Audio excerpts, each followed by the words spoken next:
Assalamualaikum, sahabat yang beriman. Mari kita simak sejenak kisah gunung menangis.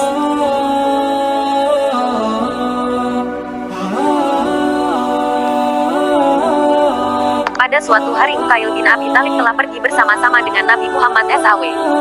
Pada waktu itu Uqail telah melihat berita ajaib yang menjadikan tetapi hatinya tetap bertambah kuat di dalam Islam dengan sebab 3 perkara tersebut. Peristiwa pertama adalah bahwa Rasulullah SAW akan mendatangi hajat, yakni membuang air besar, dan di hadapannya terdapat beberapa batang pohon. Maka baginda SAW berkata kepada Uqail, "Hai Uqail, teruslah engkau berjalan sampai ke pohon itu, dan katalah kepadanya, bahwa sesungguhnya Rasulullah berkata, agar kamu semua datang kepadanya untuk menjadi aling-aling atau penutup baginya, karena sesungguhnya baginda akan mengambil air wudhu dan buang air besar."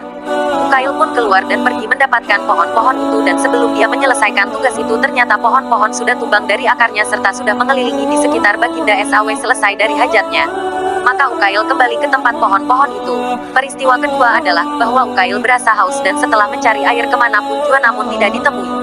Maka baginda SAW berkata kepada Uqail bin Abi Thalib, "Hai Uqail, dakilah gunung itu, dan sampaikanlah salamku kepadanya serta katakan, jika padamu ada air, berilah aku minum."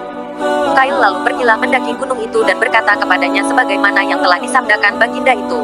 Maka sebelum ia selesai berkata, gunung itu berkata dengan fasihnya, "Katakanlah kepada Rasulullah, bahwa aku sejak Allah SWT menurunkan ayat yang bermaksud, hai orang-orang yang beriman, jagalah dirimu beserta keluargamu dari seksa api neraka yang umpannya dari manusia dan batu. Aku menangis dari sebab takut kalau aku menjadi batu itu maka tidak ada lagi air padaku." Peristiwa yang ketiga ialah bahwa ketika Uqail sedang berjalan dengan Nabi, tiba-tiba ada seekor unta yang meloncat dan lari ke hadapan Rasulullah. Maka unta itu lalu berkata, "Ya Rasulullah, aku minta perlindungan darimu." Unta masih belum selesai mengadukan halnya, tiba-tiba datanglah dari belakang seorang Arab kampung dengan membawa pedang.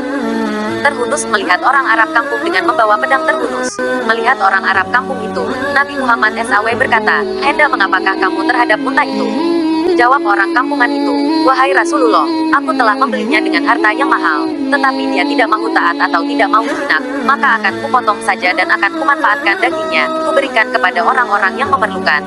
Rasulullah SAW bertanya, "Mengapa engkau menderhakai dia?"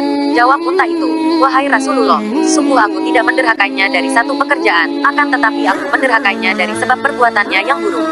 Karena kabilah yang dia termasuk di dalam golongannya, sama tidur meninggalkan sholat isya. Kalau sekiranya dia mau berjanji kepada engkau akan mengerjakan sholat isya itu, maka aku berjanji tidak akan menderhakainya lagi.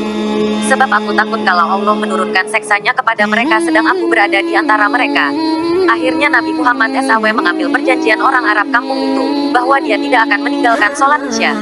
Dan baginda Nabi Muhammad SAW menyerahkan unta itu kepadanya, dan dia pun kembali kepada keluarganya,